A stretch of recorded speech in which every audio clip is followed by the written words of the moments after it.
My name is Jessica, and I'm a 30-year-old office worker.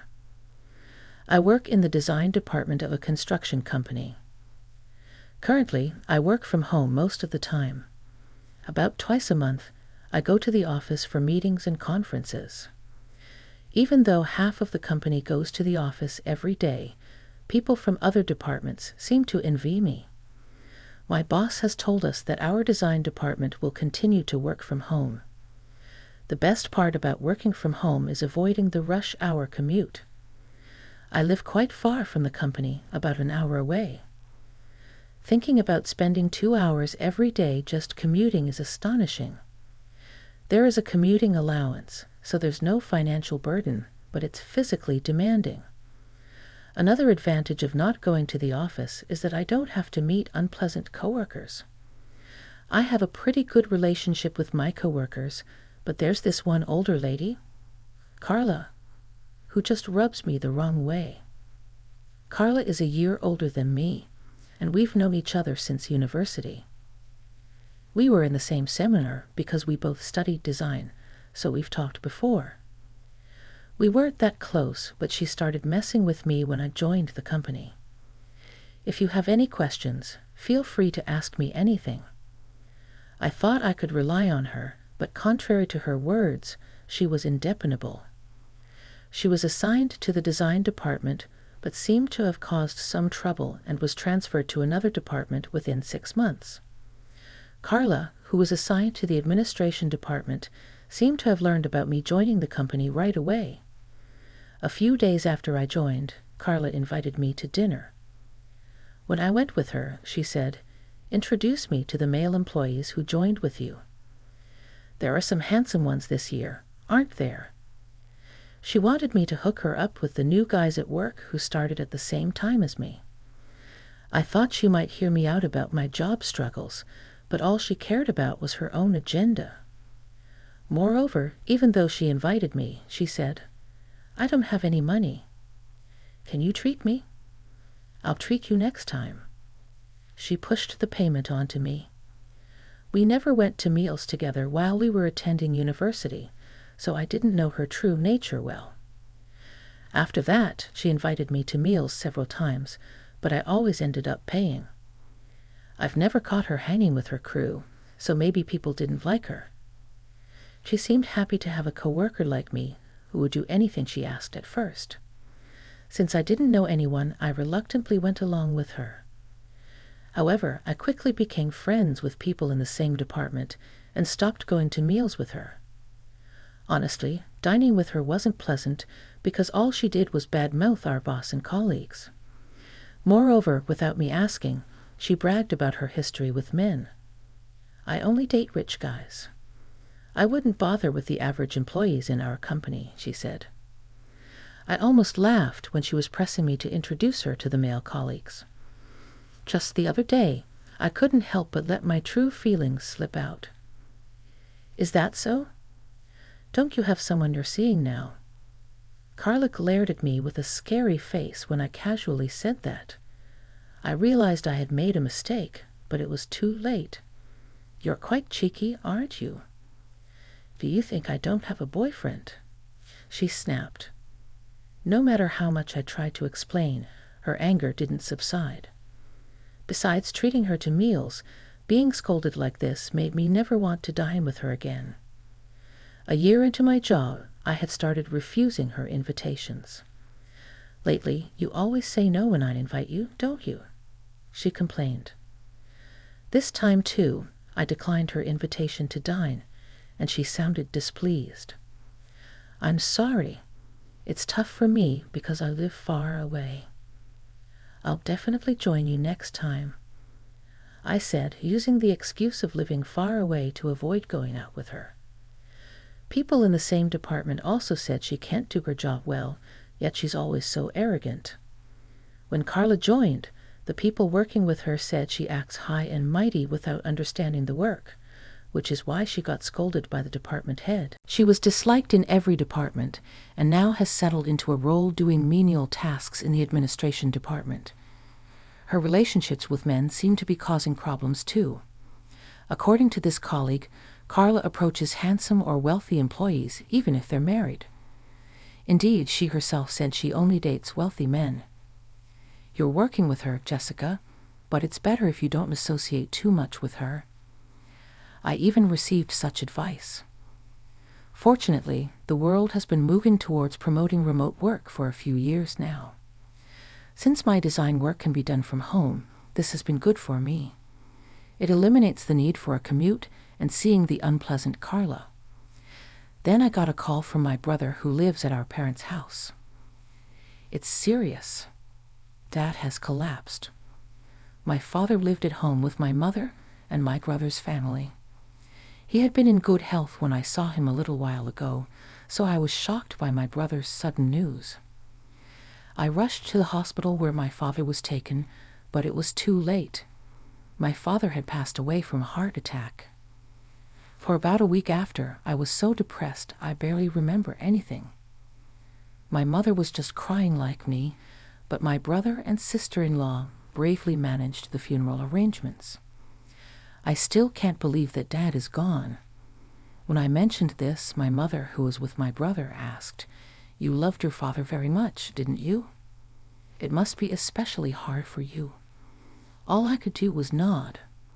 My father hadn't left a will, but my brother asked if the family home would be mine to take care of. So, would cash be okay for you if you're taking care of Mom? I declined the inheritance because I'm grateful to my brother and his wife for always taking care of our parents. It's not a huge amount, so you should take it. Your father would have wanted that. Convinced by my mother, I agreed. Although she said it wasn't much, I ended up inheriting more money than I expected. Since I rarely need to go to the office with remote work, I considered moving further away. This would allow me to live in a much better apartment. I've been living in a cheap, run-down apartment since my student days. I was always stressed out about my voice being heard in the next room during my online meetings because this apartment is run down. Having a room where I can speak loudly without worrying would allow me to work without restraint. I've always dreamed of living in a fancy apartment someday. For this reason, I've been saving little by little. With the money inherited from my father, I could afford a nice apartment a bit further out. I found a new apartment building just in time and decided on it. The commute will take more than twice as long, but it's only once a month. Plus, since I go to the office around noon, I avoid the rush hour. I bravely signed the contract and moved to my new place. During an online meeting, I told my colleagues about the move. I took the plunge and moved to a new apartment building, I said proudly. Everyone seemed happy for me. Then a female colleague spoke up. Actually, I moved too. She smiled happily, having just gotten married, and seemed a bit shy. Her husband is quite wealthy, and unlike me, they moved to a high-rise condo in the city center. Your mansion must be spacious, right? Though she was modest, her room looked spacious and had high ceilings. On camera, everyone watching the monitor noticed this and said, "Indeed, we commoners are different," and we all laughed. Her condo became a topic of conversation in the company when she got married. It caused quite a stir in the company because of her wealthy husband. However, within our department, which works remotely, the fact that I, who appears to have less money, moved was more of a topic of conversation, especially because it was in a new apartment building. My colleagues were even more surprised on the day I went to the office for the first time since moving. I hoped I wouldn't have to meet Carla. I don't think she knows I moved. But I didn't want to deal with any comments. Unfortunately, I was spotted by Carla when I was leaving. "Jessica, that's pretty bad, isn't it? Not telling me something so important," she said. We hadn't seen each other for a while since working from home. She already seemed to know about my move, so I said I didn't think it was a big deal. Carla stared at me with a smirk as I apologized. "So you managed to get a nice apartment, didn't you?" Carla's face, smirking with implication, was frightening. Indeed, I was able to buy an apartment with the money inherited from my father, I said. But I wondered how she knew about it. Thanks to you, it seems like my luck is turning around. She walked away with a sinister laugh. I was surprised by how easily Carla left without lingering or saying something spiteful as I expected. Her last words remained unclear to me. I couldn't understand what she meant by her turning because I moved. Still, since I didn't receive any invitations from Carla, I was relieved and could go home. A few days later, around noon, the doorbell rang, and Carla was standing there. On the monitor, she'd have found out where I live and was holding a big suitcase. "Hurry up and open the door." "I came all the way here for you," she shouted loudly. "Despite being rich," she commented, "you moved into such a countryside apartment. And it's not as luxurious as I thought," with a very dissatisfied look, which was rude. If she entered, she might stay, so I hurried to the entrance on the first floor. I wanted to send her away before she disturbed other residents. "What's going on? Why do you have such a big suitcase?" Carla spoke with a triumphant smile. "I'm pregnant with your rich husband's child, so get out," she said. I was puzzled by what she was saying. "Huh? But I'm single," I replied. Hearing this, Carla smirked maliciously. "Don't lie so blatantly. I know you married a rich man." Hearing about marrying a rich man, I remembered something. A female colleague who recently got married, and I share the same last name. Moreover, both of us moved, so Carla got it all mixed up. "Are you really pregnant, Carla?" Carla hesitated when I looked at her doubtfully. "Yes, I'm 3 months pregnant," she said. I continued to ask, "What's the name of the husband?" Carla mentioned the name of my colleague's husband, which she had somehow found out. "That person is not my husband, but the husband of my colleague," I clarified. Carla seemed confused by this revelation. She looked at me with a surprised face, but still didn't understand. "I'm not married, so it's impossible for me to be pregnant with my husband's child unless I have a time machine, right?" I said. Carla smiled confidently. She finally realized her mistake. So I made such a mistake and came here." Carla suddenly looked panicked and flustered. "What should I do now?" "I've already quit my job," she said. I was surprised by the statement from Carla. Did she truly believe she could kick out my colleague and live with a rich man?